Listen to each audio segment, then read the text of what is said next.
Hello everyone and welcome to Keen Ear, and once again I'm making a video that I've really wanted to make now for actually quite some considerable amount of time, and I'm happy to finally cross this one off the list because it's been a long time coming, this it really has. And I guess what pushed me into finally making this video is I've been watching some videos by Richard McCook, who's got some, he's a fellow T.rex fan. He's got some videos out I've been watching recently.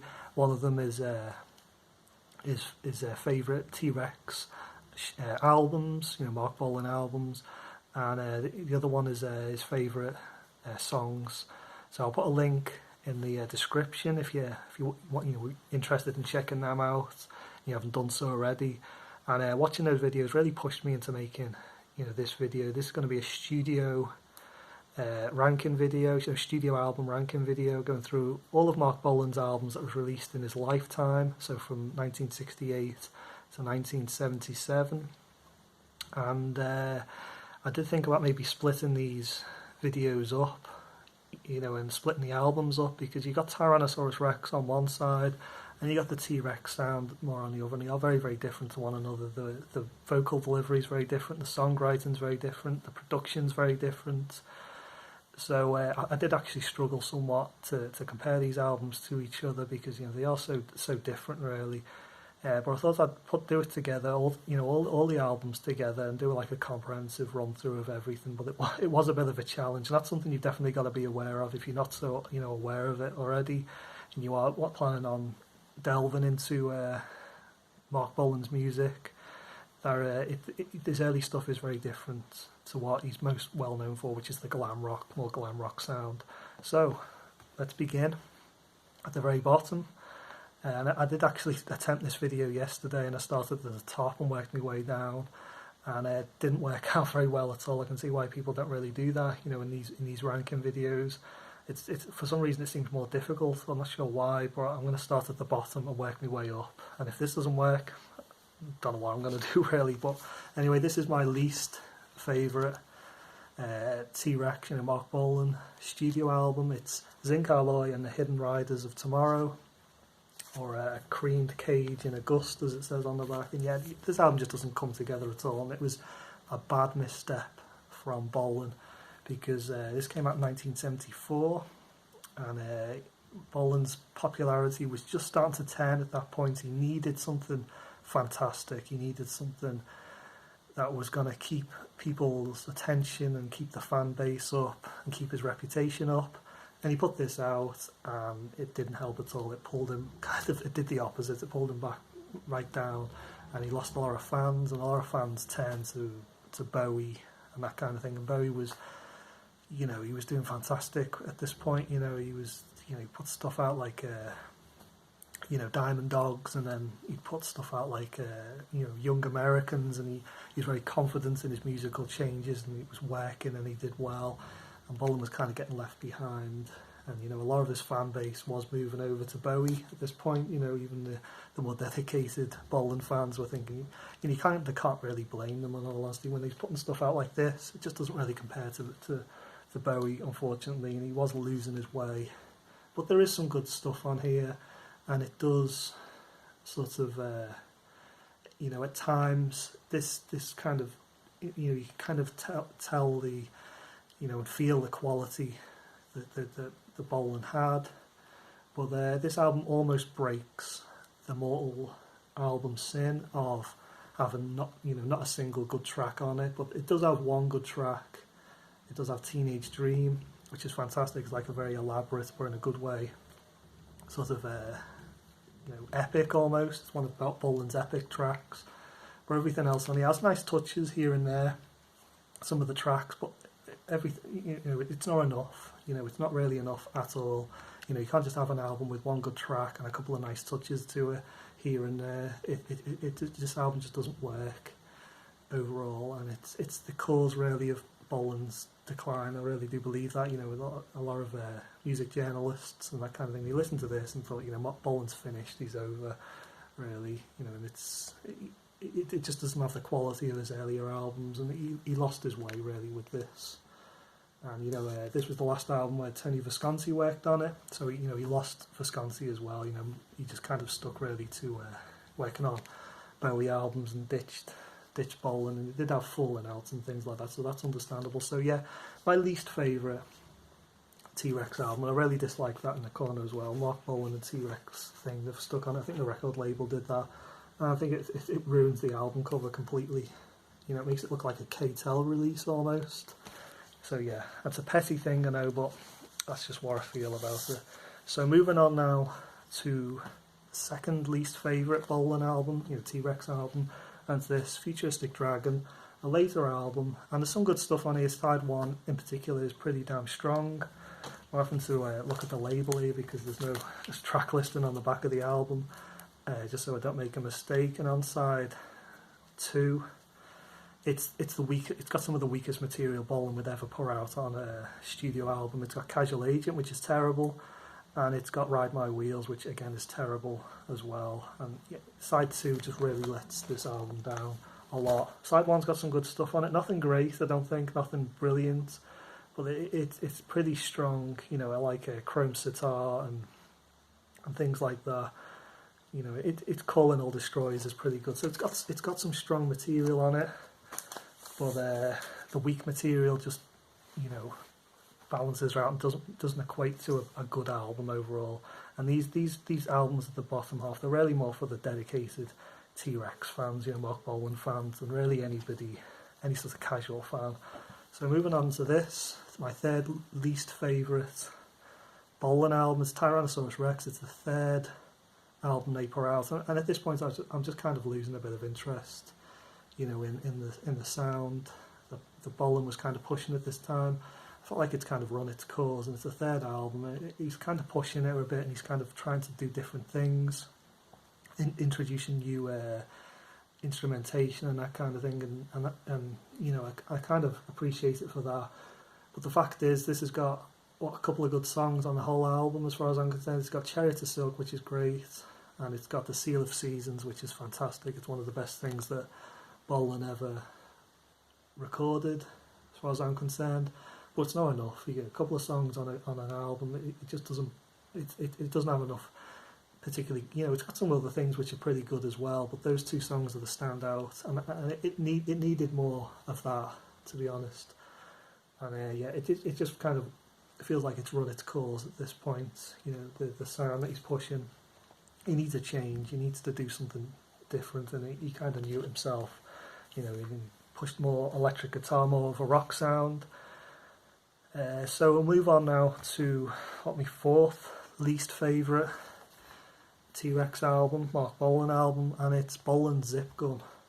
And yeah, a lot of people really don't like this album. I have a bit of a soft spot for it. I think there's some good stuff on here. I feel like it's a very hard album to hate. I really do. There's just a certain charm to it. I don't know what it is. The only thing I will say about it though is that this came out after you know, Zinc Alloy, the first album I showed you, my least favourite. This is the follow-up album to that, and this needed to be a lot better than it is. You know, he put that album out. He needed to regain some respect and that sort of thing, and some popularity. He put this out and it didn't really do anything. It kind of flopped. I think maybe even flopped harder. I'm not too sure. I think it did.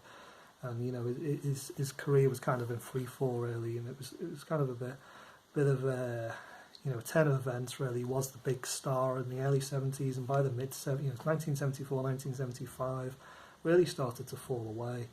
But there's some good stuff on here. I do kind of like it, and it does have a certain charm to it. A bit more stripped down, you know, no more Visconti's production, so he's having to produce the album himself.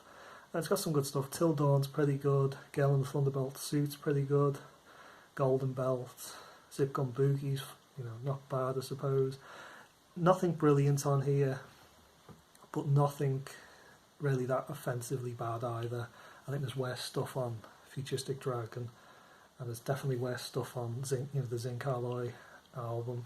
So yeah, not too bad actually. You know, I do have, like I said, I do have a bit of a soft spot for Bolan's Zip Gun. I thought it was going to be terrible, and I put it on and I thought, actually, I kind of enjoy this. It's one of those situations. I've kind of stuck by that since, you know, the more I've listened to it. So moving on now to this. Was it my fifth favourite? You know, least favourite, should I say? Bolan album. It's Tyrannosaurus Rex, Prophets, Seers and Sages, the Angels. Is it the Angels? Yeah, the Angels of the Ages. I always forget if it's Angel of the Ages or Angels of the Ages, but it is Angels. And yeah, it's this is the second, Bolan's second album, effectively, very much in the hippie folk, psych, trippy albums. And yeah, it's a good follow up to his first album. Some good stuff on here. It's quite a solid release. I think there's more good songs on here than on the Unicorn release, that's for sure. But I don't think there's possibly enough, quite honestly. And I think they're trying to pull the same trick they pulled with the first album, and it's just more of the same, really. But that's fair enough. And it's only the second album he put out, and I'm not really getting too tired of it at this point. So yeah, this is a good sort of follow up, really, but nothing really more than that to his first album. So moving on now to this. This is Dandy in the Underworld, final album released by Mark Bolan in his lifetime. And yeah, this is his swan song. This is a solid album, really. I think it's the best thing he put out musically for a good long while at this point. And you kind of see that possibly there was, light at the end of the tunnel. For his career was on a free fall for so many years. You kind of maybe see he was on a change of direction. Maybe he was on some sort of comeback, but unfortunately it was never to be, of course. But there's some good stuff on here. I Love to Boogie, which is, many people can say it's it's a rip-off of another track, but whatever, it's a good song, so it doesn't really matter as far as I'm concerned.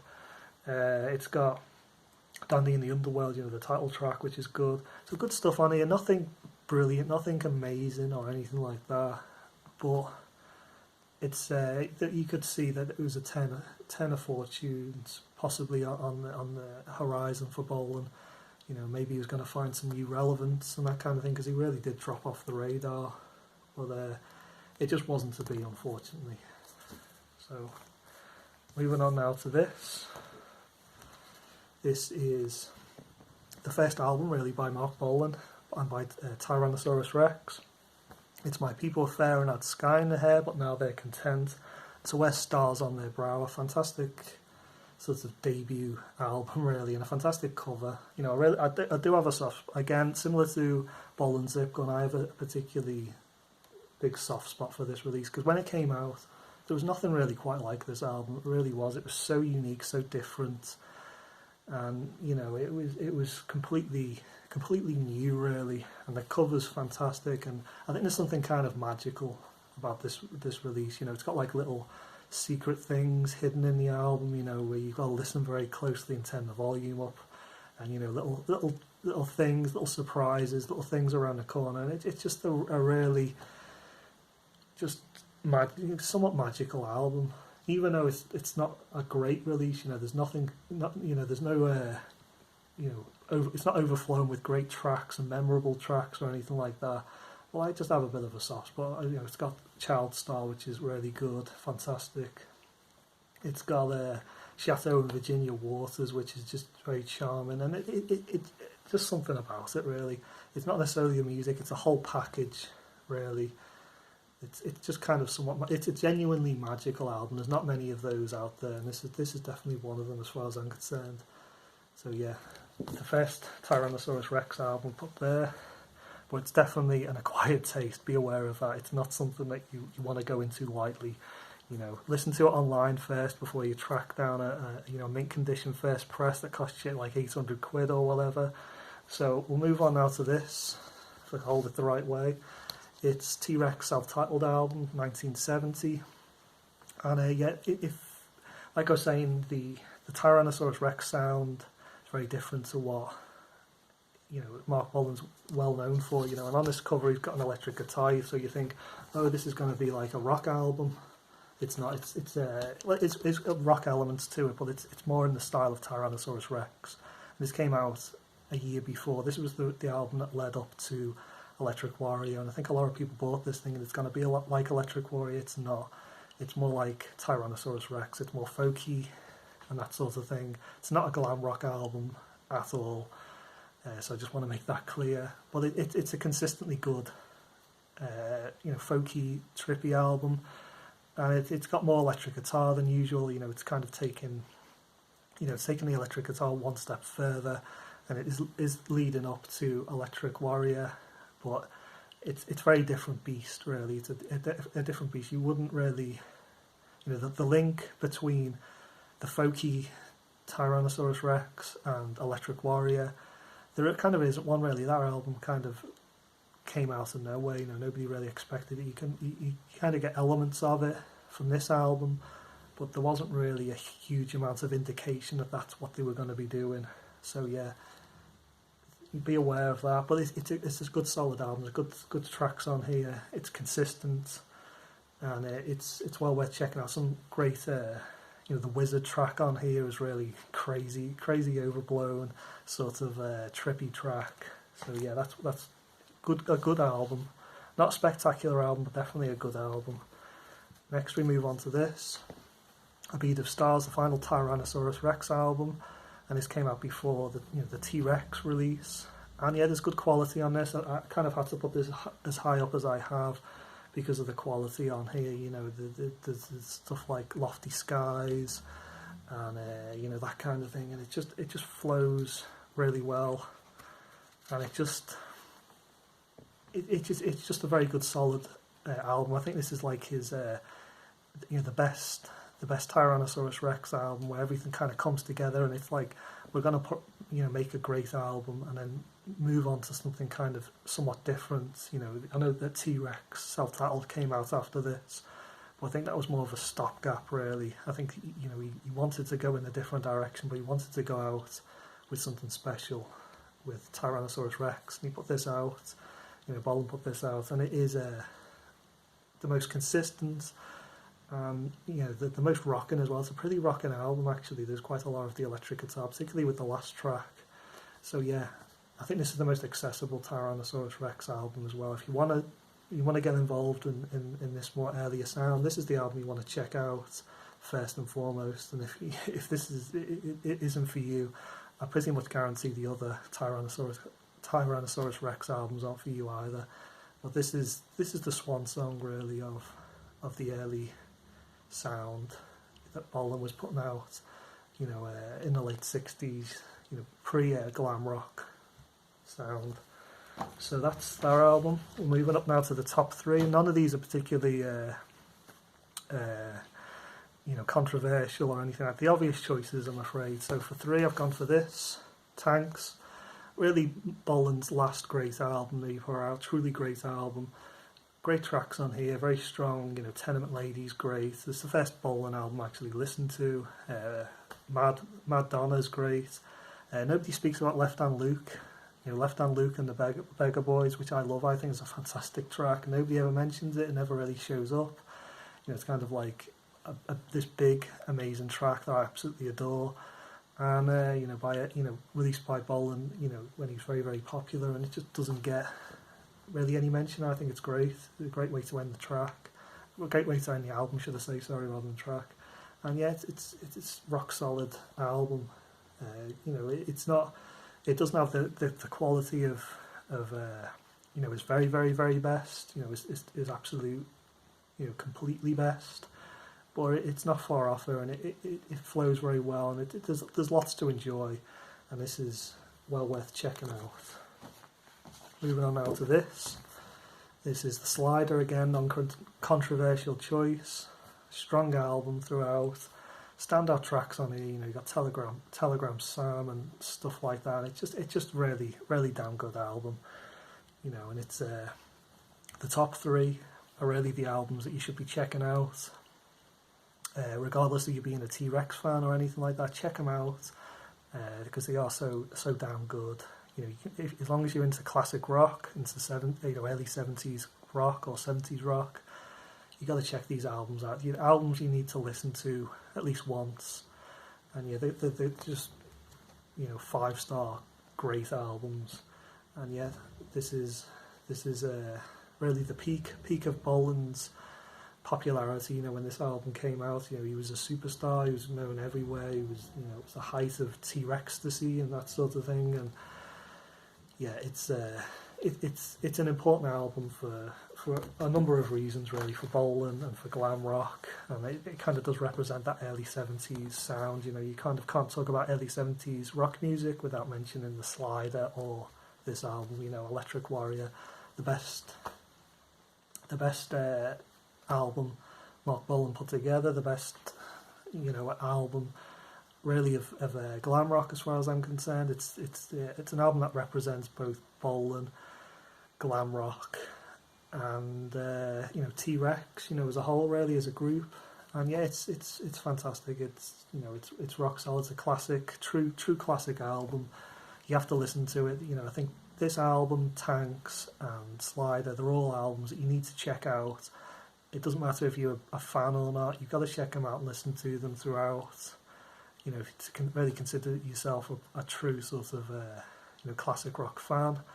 You know, they're kind of unignorable, really. It's kind of like, you know, trying to ignore the Beatles or the Stones or something like that. You kind of got to acknowledge them and at least you know, listen to them and you know, you don't have to like them, of course. You know, it's completely up to you, but you've got to listen to them and you've got to acknowledge their significance and that sort of thing. So yeah, Electric Warrior, very, very important album for Bolan.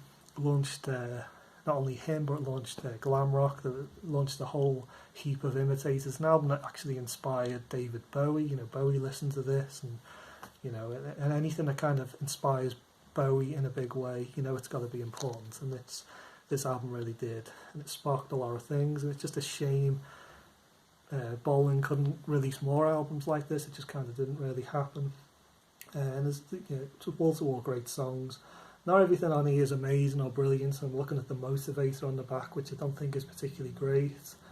But I think overall it's still a rock-solid album. And I think it's definitely way better than particularly albums are shown at the bottom end of the scale. So yeah, Electric Warrior, non-controversial choice, I know, but it's the best. It's the best for a reason. So that's been my run-through, my ranking video of T.rex and Tyrannosaurus Rex.